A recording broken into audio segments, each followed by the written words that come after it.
Após 45 dias de campanha oficial, a mais curta do período democrático, chegou a hora.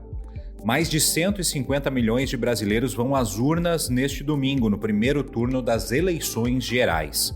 Os eleitores vão escolher, na ordem da urna eletrônica, deputados federais, deputados estaduais ou distritais, senador, governador e presidente da República.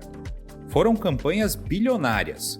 Reforço da justiça eleitoral no combate às fake news, mudanças para eleitores nas sessões eleitorais e polêmica com passe livre, às vésperas do pleito.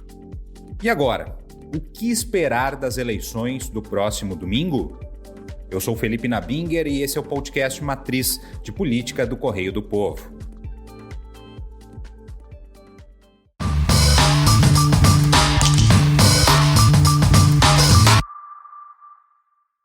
Da polarização em âmbito nacional, passando pela acirrada disputa pela única vaga ao Senado pelo Rio Grande do Sul e o cenário aberto dos postulantes ao Piratini, além, é claro, das novidades deste ano para o eleitor. Eu converso agora com a editora de política do Correio do Povo, Maureen Xavier, para desenhar o cenário do domingo do primeiro turno. Olá, Maureen, tudo bem? Tudo certo, estamos aí na correria, nas vésperas do processo eleitoral.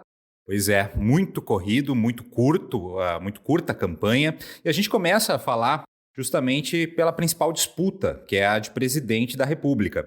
As candidaturas até tentaram emplacar uma terceira via, mas no fim das contas foi a polarização que dominou, né, Maureen?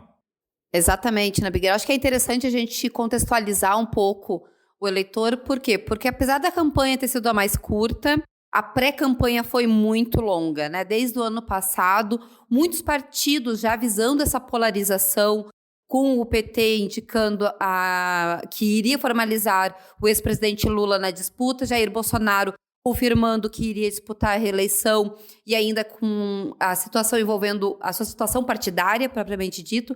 Vários partidos, a gente pode dizer, dos campos ali de direita e um pouco mais à esquerda e um pouco mais à direita também, começaram a discutir vários nomes. Acho que a gente pode listar aí cerca de 10 nomes que foram alçados à possibilidade de estar na disputa à presidência da República e que acabaram de fora.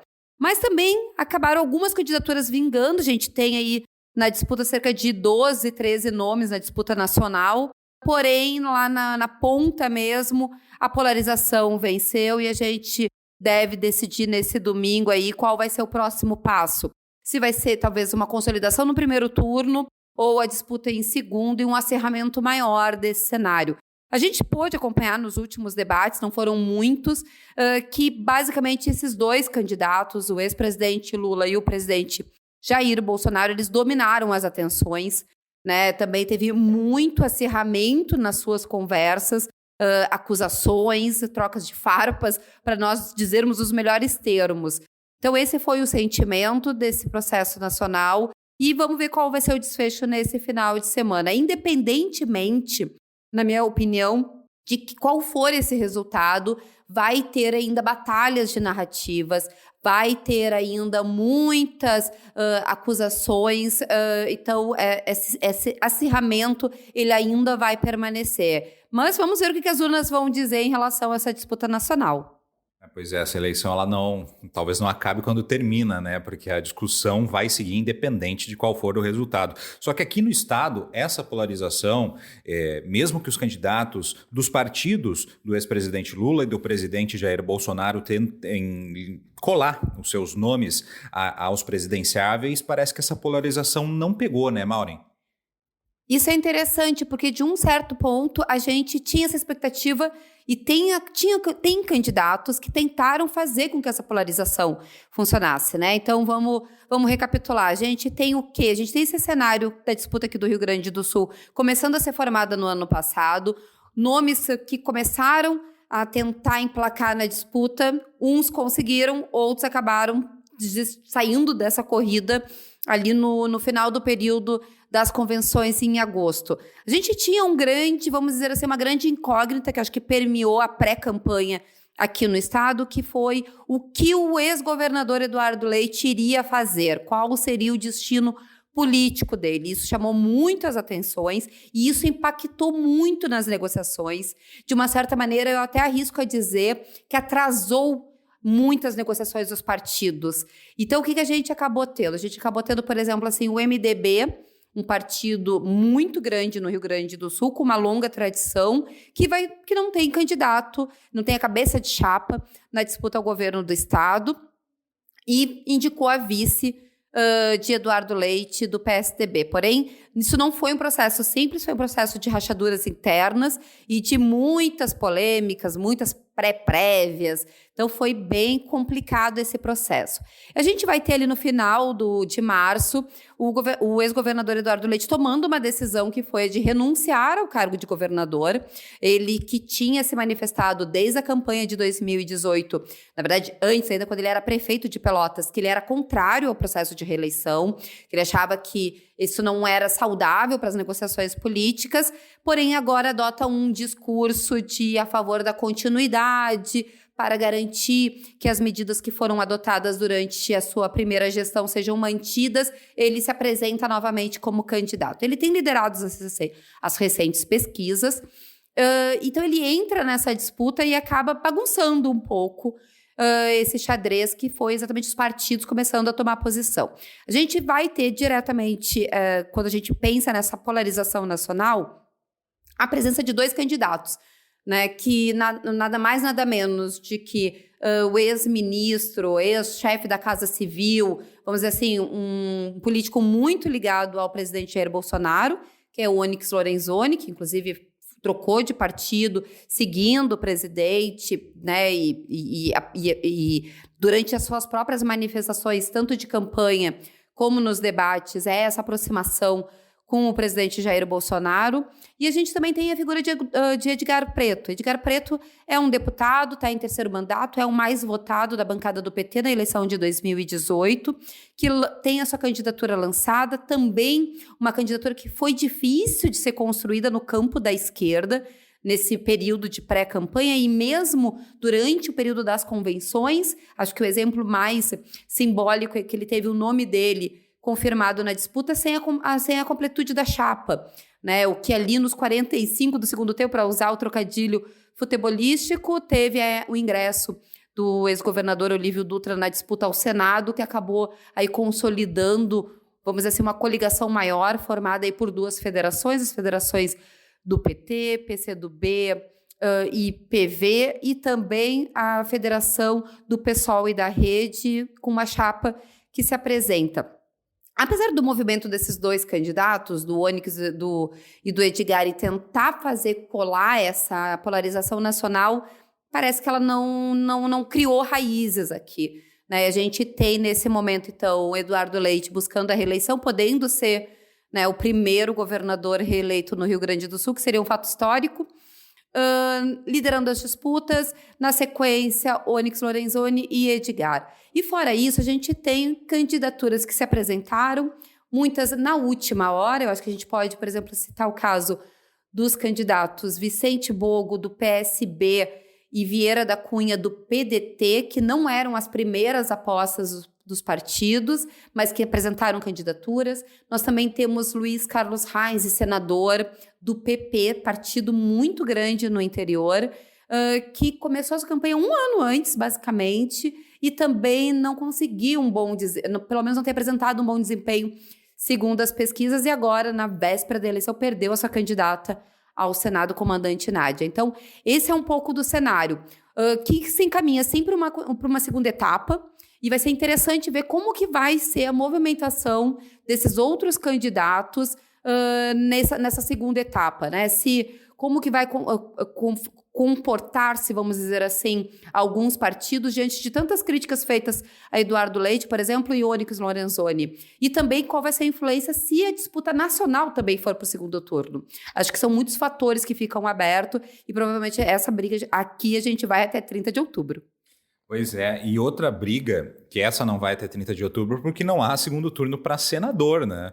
As pessoas até, tem gente que não sabe, e alguns candidatos até tentaram deixar isso bem claro nas suas falas, né? Dizendo, olha, não tem segundo turno, é agora. Enfim, e tá bem apertada essa disputa a senador, principalmente com 3 candidatos em empate técnico, pela que as últimas pesquisas mostram, que seriam o Olívio Dutra, a Ana Amélia Lemos e o Hamilton Mourão. Vai ser assim mesmo? Vai ser no detalhe, no Photoshop, como diz no Turf, Maureen? Acredito que sim. Acho que desde o início, a disputa ao Senado, por ser uma vaga, ela tem características diferenciadas, né? Por quê? Porque na composição do Senado, a cada 4 anos tem uma renovação de 1/3, depois 4 anos a renovação de 2/3. Em outras palavras, numa eleição elege-se um nome e na outra 2. Nesse caso é um nome, é a vaga de Lazier Martins, que vai concluir o seu período de o seu mandato de 8 anos, tentou viabilizar-se como candidato à reeleição, não conseguiu, está na disputa como deputado federal. Porém, a gente pode, acho que, desenhar um pouquinho melhor como é que nós chegamos aqui. Porque acho que na política tem esse ponto que é bem interessante. A gente vai ter aí o vice-presidente da República, né? Vamos contextualizar quem são esses personagens que estão, esse trio, né, que está liderando essa briga. A gente tem o vice-presidente da República, Hamilton Mourão, ele é do Republicanos, ele é natural do Rio Grande do Sul, teve parte da vida dele aqui, parte da vida fora daqui, principalmente por ser muito ligado ao Exército, ingressou na política propriamente dita, como candidato a vice na chapa de Jair Bolsonaro, foi eleito e ficou aí, né, auxiliando o presidente, teve alguns momentos um pouco mais de atrito, e tinha uma grande expectativa até o início do ano se ele iria disputar as eleições pelo Rio de Janeiro ou pelo Rio Grande do Sul. Ele optou pelo Rio Grande do Sul no movimento de suas origens, a sua terra natal, e ele tem muito feito discurso da importância de se eleger como um representante da direita no Senado. Esse, então, é Hamilton Mourão. A gente vai ter também a figura da Ana Amélia Lemos, né? Ana Amélia Lemos, uma jornalista super conhecida, foi eleita na primeira vez em 2010 como senadora, fez uma votação muito expressiva. Em 2014, ela tenta o governo do estado, acaba perdendo, não indo para o segundo turno. 2018, quando ela poderia ter concorrido à reeleição, ela decide não concorrer à reeleição, que daí concorre Luiz Carlos Reis, que se elege. E ela concorre de candidata a vice-presidência da República. Nesse período, né, não sendo eleita, ela fica como secretária do governo Eduardo Leite, estava no PP durante toda essa trajetória, teve desgastes internos, não conseguindo respaldo para a disputa do Senado, troca de partido, vai para o PSD. Interessante a gente lembrar que ela vai para o PSD exatamente no momento que o partido liderado pelo presidente nacional Gilberto Kassab tentava atrair Eduardo Leite, né? Uma novela que foi ali fevereiro, março deste ano. Parece que foi outro ano, inclusive, né? Mas que foi agora. Então, a Ana Amélia ingressa no partido, recebe o aval. Foi muito importante esse ingresso também para consolidar a ampla chapa de Eduardo Leite, apresenta sua candidatura. E ela tem, né, reforçado muito o seu nome, tendo como pilar a atuação que ela teve no Senado, o que de uma certa maneira acaba sendo uma facilidade, né, quando tu já ocupou um cargo e tu está defendendo isso.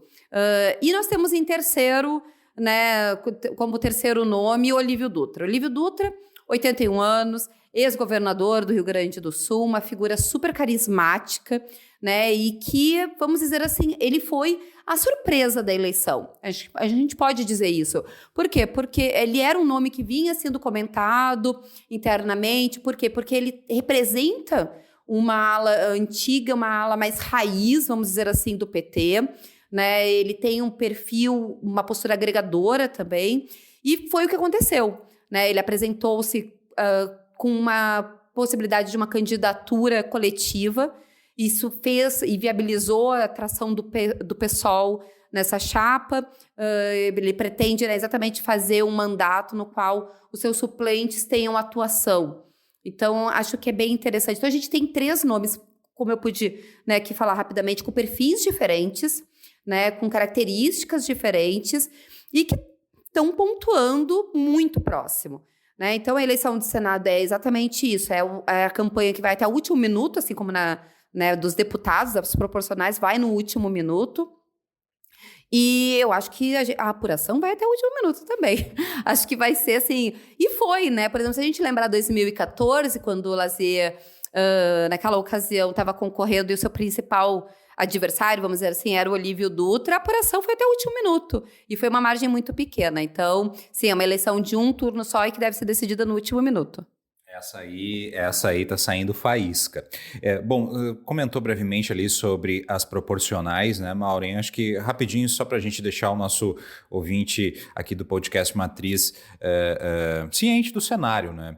Se todos aqueles candidatos que estão concorrendo a uma reeleição, tanto na Assembleia quanto na bancada gaúcha, lá na Câmara dos Deputados, se elegerem novamente, a gente vai ter muito pouca troca, né? Porque muitos deles estão nesse pleito tentando renovar a sua cadeira. Exatamente. Acho que em relação às disputas proporcionais, o que a gente pode dizer, né? Acho que tem duas coisas que são muito importantes. Uma, vai ser a estreia do fim das coligações nas proporcionais.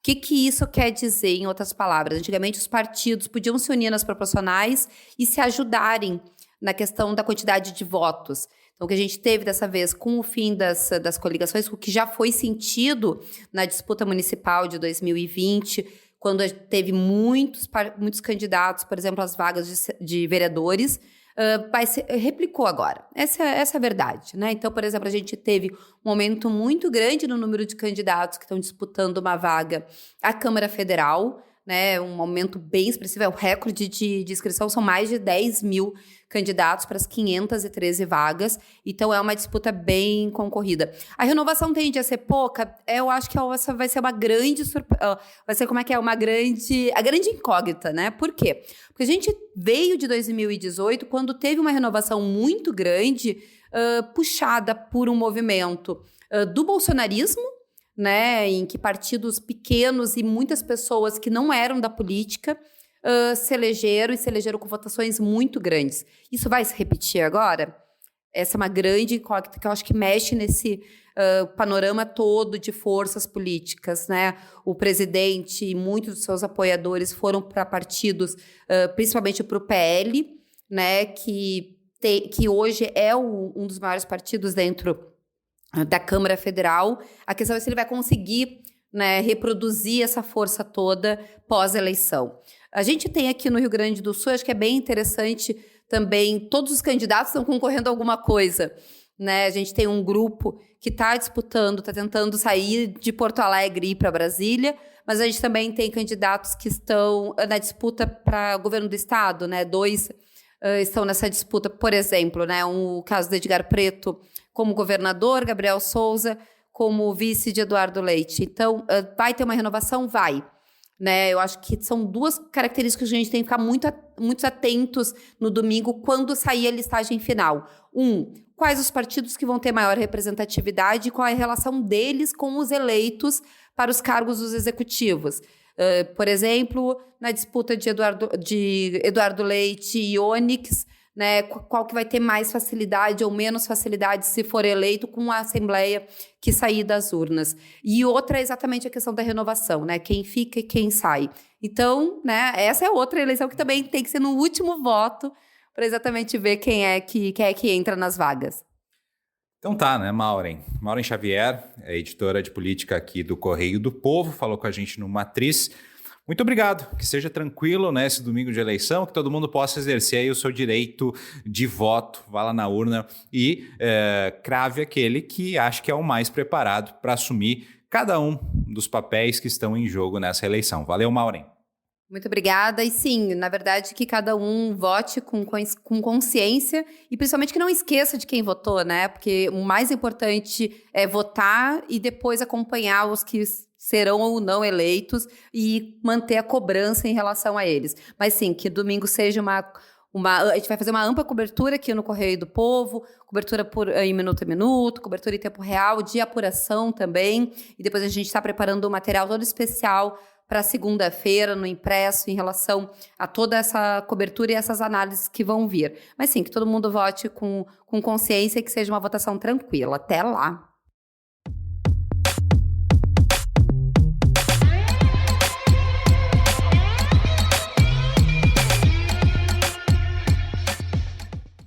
que você não pode esquecer. Nesse ano, todos os locais de votação seguirão o fuso horário de Brasília, com a votação acontecendo entre 8 da manhã e 5 da tarde. Assim, os eleitores de estados com fusos diferentes devem ficar atentos aos horários de abertura e encerramento da votação.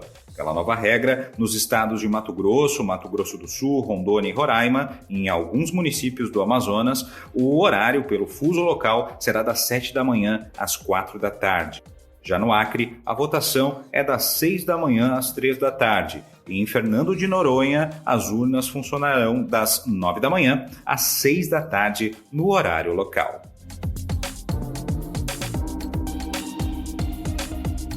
Outra mudança é que o celular deverá ser desligado e deixado com os mesários, já que é proibido a entrada na cabine de votação com aparelhos ou máquinas fotográficas, filmadoras e similares. A medida visa garantir o sigilo do voto.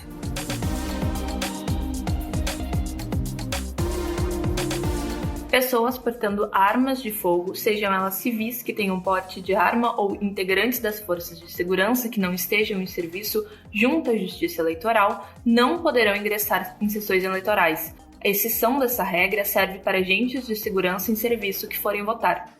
Também estão proibidos o transporte e a posse de armas pelos colecionadores, atiradores desportivos e caçadores, os chamados CACs, na véspera, no dia e no pós-eleição.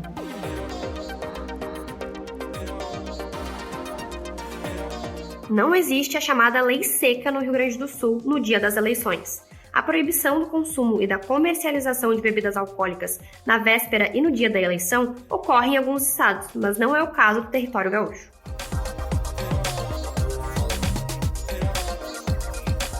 Após uma polêmica que tomou conta de Porto Alegre durante a semana, a capital terá passe livre neste domingo, restrito ao horário das 7 da manhã às 7 da noite. Será destinado apenas para os eleitores que terão de apresentar o título e fazer autodeclaração de que estão indo votar. O transporte coletivo terá acréscimo de viagens. Os horários atualizados e itinerários dos ônibus poderão ser consultados nos aplicativos Citamob e Tripoa. As tabelas horárias estão disponíveis também no site da Prefeitura.